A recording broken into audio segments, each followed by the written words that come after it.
কুরবানি করার জন্য কোনো কেস মুসলমান সম্প্রদায়ের উপরে দেবে, আমরা কালকের দিনটা ছেড়ে দেব। শুক্রবারে বিকেল থেকে নামাজের পর থেকে যে যে থানা এটা করবে সেই থানা যেন প্রস্তুত থাকে মুসলমান সম্প্রদায়ের মোকাবেলা করার জন্য।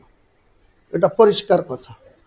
যদি ভদ্রভাবে শান্তিপূর্ণভাবে যেটা বলছেন সেটা আমি মুসলমান সম্প্রদায়ের মানুষকে বলছি যে আপনারা কোনো প্ররোচনায় পা দেবেন না, কোনো কারো দোকানে গুজব ছড়াবেন না, কেউ কোনো পশু কুরবানি করে তার ছবি তুলে ছাড়বেন না। যে ছাড়বে তাকে কিন্তু ভুগতে হবে, তার বিরুদ্ধে পুলিশ ব্যবস্থা নিলে আমরা কিন্তু পুলিশকে কিছু বলবো না।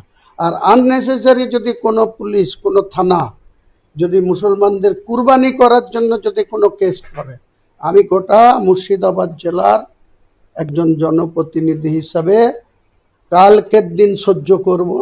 শুক্রবারে নামাজের পরে একসঙ্গে যে যে থানা এটা করবে সমস্ত থানা সামনে আমরা হাজার হাজার মুসলমানদের এক কাট্টা করে তার কৈফিয়ত আমরা নেব এই সরকারের কাছ থেকে। সরলীকরণ হবে, শুরু করেছে একটা ভেবে, ওই রকম নেই রাস্তায় দাঁড়িয়ে হলো যাকে ইচ্ছা দিয়ে দিল, নিজের ছেলে মানে মা মেয়েকে যা দেখিয়ে সেখানে লক্ষ্মী ভাণ্ডার নিয়েছে, বাংলাদেশিরা অর্ধেক নিয়ে চলে গেল।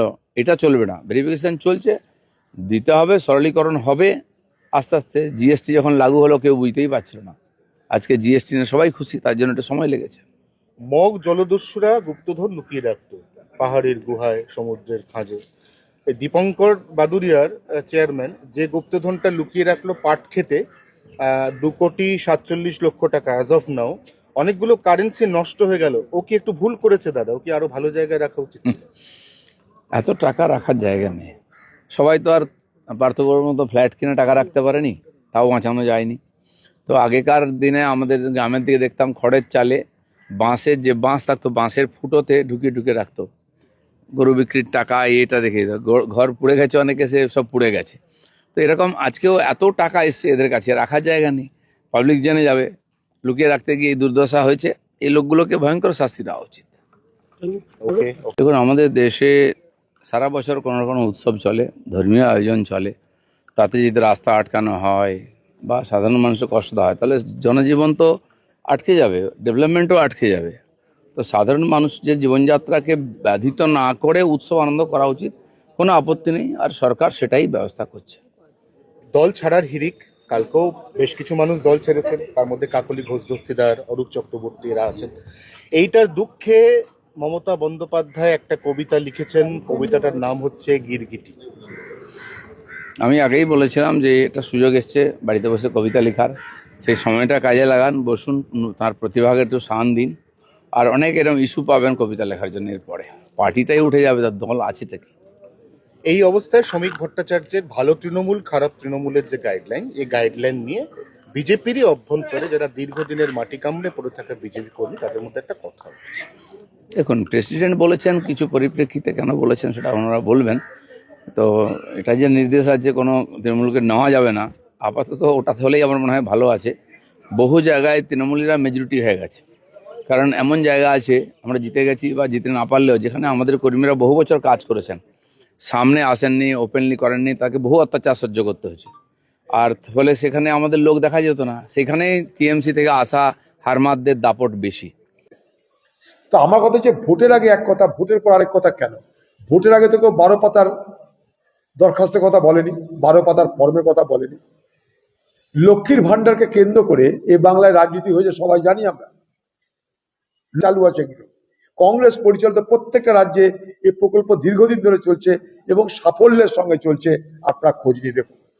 সেখানে কংগ্রেস কিন্তু এখানে যেমন লক্ষ্মীর ভান্ডারের নামে ভোট দাও, ভোট না দিলে লক্ষ্মীর ভান্ডার বন্ধ হয়ে যাবে, কংগ্রেস পরিচালিত রাজ্যে কিন্তু সেটা বলা হয়নি কোনোদিন।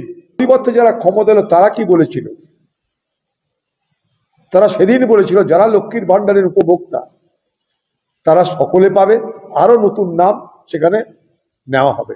তাহলে এই কথাটা বলার মানে কি হলো? অর্থাৎ এই সরকার ক্ষমতায় আসার পর থেকেই তাদের প্রতিশ্রুতি ভঙ্গের প্রক্রিয়া শুরু করে দিয়েছে। এটা অত্যন্ত দুর্ভাগ্য, কারণ 12 পাতার যদি দরখাস্ত লিখতে হয় আমাকে, এবার ফর্ম ফিল আপ করতে হয়, এটা মনে হচ্ছে সেই সিবিএসসি পরীক্ষা দেওয়া, নিট বা জির পরীক্ষা দেওয়ার মতন ব্যাপার। সাধারণ সাধারণ মানুষ তারা কি ফর্ম জমা করবে? এগুলোর মধ্যে দিয়ে এই সরকারের আসল উদ্দেশ্য কি সেটা আমাদের আগামী দিনে খুঁজে বার করতে হবে। বাংলা জুড়ে ডামাডোল যেন না চলে, মা বোনদের যেন তাদের পাওনা দিয়ে দেওয়া হয়। সরকারের অভিপ্রায় এইটাই যে 3,000 টাকা দেব না। দেখুন, ভারতবর্ষে আরো তো রাজ্য আছে, কংগ্রেস পরিচালিত রাজ্য কর্ণাটক আছে, কংগ্রেস পরিচালিত রাজ্য তেলেঙ্গানা আছে, হিমাচল আছে, ঝাড়খণ্ড আছে। সরাসরি কংগ্রেস না হলেও কংগ্রেস আর ঝাড়খণ্ড মুক্তি মোর্চা, প্রত্যেকটা জায়গাতেই কিন্তু যেটা এখানকার লক্ষ্মীর ভাণ্ডার, যেটার নাম দিচ্ছে অন্নপূর্ণা ভাণ্ডার, যেটা কোথাও মাইয়া সম্মান যোজনা, কোথাও লাডলি বই, ভিন্ন ভিন্ন নামে ভারতবর্ষের ভিন্ন ভিন্ন রাজ্যে কিন্তু মহিলাদের জন্য এই আর্থিক অনুদানের প্রকল্প চালু আছে।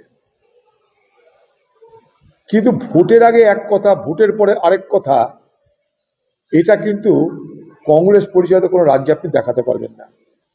মনে করুন কর্ণাটক, ভোট করার আগে 5টা প্রতিজ্ঞা করেছিলাম আমরা যে এই 5টা কাজ করব। 2.5 বছর হয়ে গেছে, সিদ্ধারামাইয়ার সরকার দেখুন সেই 5টা কাজ সম্পূর্ণ করে দিয়েছে। সেখানেও কিন্তু এই মহিলাদের জন্য অনুদান প্রকল্প আছে। তো আমার কথা হচ্ছে ভোটের আগে এক কথা, ভোটের পর আরেক কথা কেন? ভোটের আগে তো কেউ 12 পাতার দরখাস্তের কথা বলেনি, 12 পাতার ফর্মের কথা বলেনি। লক্ষ্মীর ভাণ্ডারকে কেন্দ্র করে এ বাংলায় রাজনীতি হয়েছে সবাই জানি আমরা। লক্ষ্মীর ভাণ্ডারের নাম করে এ বাংলায় যোগ্য অযোগ্য সকলের কাছেই ভোট পাওয়ার আশায় সরকারি কোষাগার থেকে টাকা দেওয়া হয়েছে। কিন্তু তার পরিবর্তে যারা ক্ষমতা এলো তারা কি বলেছিল?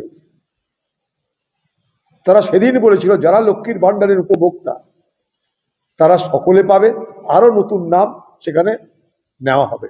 তাহলে এই কথাটা বলার মানে কি হলো?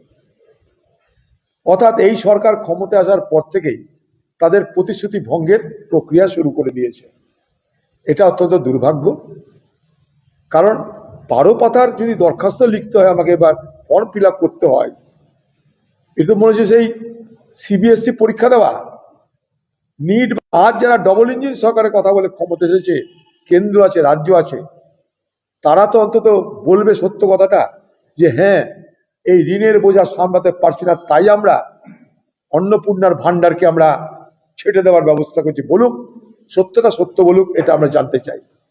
এইভাবে মানুষের মা বোনদের মধ্যে একটা আতঙ্কার বাতাবরণ তৈরি করার কোনো চেষ্টা সরকার যদি করে, আমরা নিশ্চয়ই তার বিরোধিতা করব।